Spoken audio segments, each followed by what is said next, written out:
হাঁসের ডিম রান্না করব কষা কষা করে আলু দিয়ে। হাঁসের ডিমগুলো নুন হলুদ মাখিয়ে রেখে দিয়েছি। কড়াইটা গরম হয়ে গেছে, কড়াইতে সরষের তেল দিলাম। ডিমগুলো লাল লাল করে ভাজবো। ডিমগুলো তেলের মধ্যে দিয়ে দিলাম, লাল করে ডিমগুলো ভেজে নেব।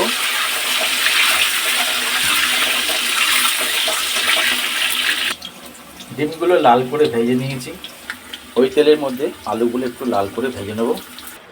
আলুগুলো লাল করে ভাজা হয়ে গেছে। এই তেলে রান্নাটা করব। ফোড়নে দেব গোটা গরম মশলা আর তেজপাতা। পেঁয়াজ কুচিয়া তেলের মধ্যে আমি দিয়ে দিলাম, একটু লাল করে পেঁয়াজটাকে ভেজে নেব।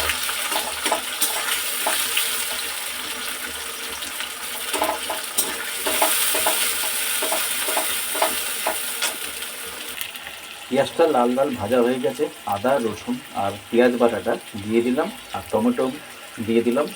নুন হলুদ আর ঝাল গুঁড়ো লঙ্কাটা দিয়ে একবারে মশলাটাকে ভালো করে কষিয়ে নেব। নুন হলুদ ঝাল গুঁড়ো লঙ্কা দিয়ে দিয়েছি, এবার মশলাটাকে ভালো মতন কষিয়ে নেব।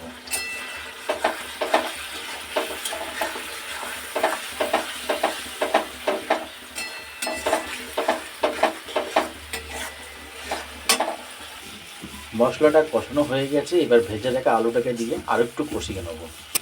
ভেজে রাখা আলুটাকে দিয়ে দিলাম, আর একটু কষিয়ে নেব আলুর সাথে মশলাটাকে।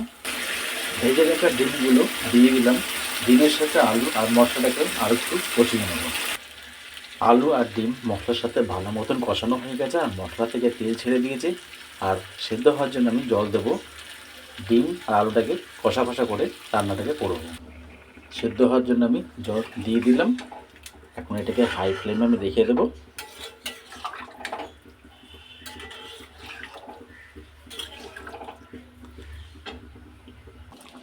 আমাদের হাঁসের ডিম কষা কষা করে তরকারি করা হয়ে গেছে। আপনারা এইভাবে করবেন, খেতে খুব ভালো লাগবে। যদি ভিডিও ভালো লাগে লাইক শেয়ার সাবস্ক্রাইব কমেন্ট জানাবেন। আজকের ভিডিও এখানে শেষ করলাম। নমস্কার।